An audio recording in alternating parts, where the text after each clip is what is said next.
something we haven't really touched upon, but when anxiety can have an effect on your sleeping, and insomnia, is that something that's quite common? Yeah.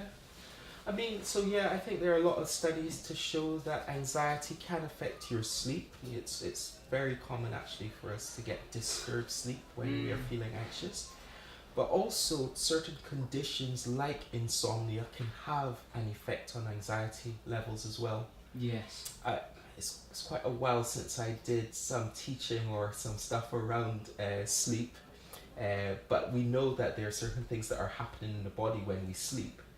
And unsurprisingly, sleep seems to help to moderate the feelings of anxiety. So if we are getting a better sleep at night, then that can seem to help with our anxiety.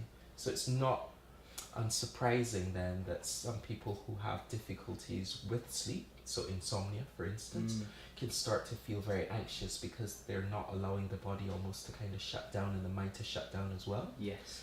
Which means that can help to reduce the feelings of anxiety. I'm going to put you on the spot, I think, a little bit and say what can you do about insomnia? Is there any tips? Obviously, there's you can look up a host on the internet, but what have you got any from your experience that you would? Of course. Well, usually we encourage good sleep hygiene.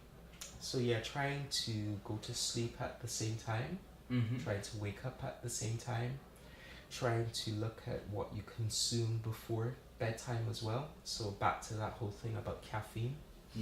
Yeah, so maybe trying not to have too much caffeine towards the end of the day would allow you to sleep better. Yeah. When you are in your room, maybe be very mindful of certain things. So maybe in the summer, try to see if you can have blackout blinds, because that kind of stuff means that the darkness of the room can allow the brain then to start to realize that it is nighttime and that it can and it should be going to sleep. Yeah.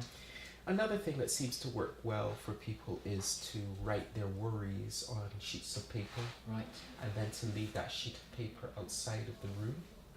Okay. Or if they think that they may wake up in the middle of the night and then they're starting to worry again, to maybe have a piece of paper next to the bed and start to write down some of the things that are causing them to worry. Yes. It's almost that way of trying to move the thoughts from going around in a circle in here and trying to get them out.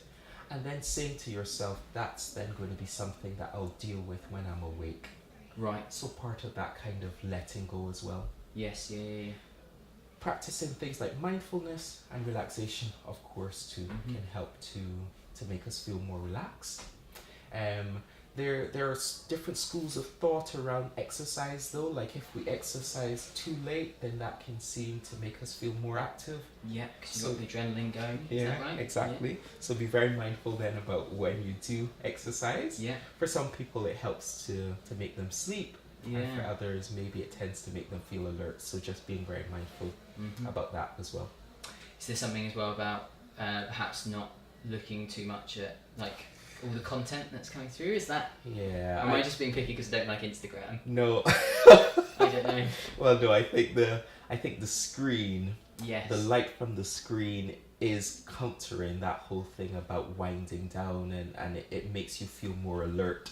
Yeah. So I do actually encourage people to maybe leave their telephone outside of the room, because so you're starting to let the mind wind down as well, to realize, gosh, I don't need to be thinking about something else. I'm getting ready for bed and I will be dealing with other stuff tomorrow. Yes.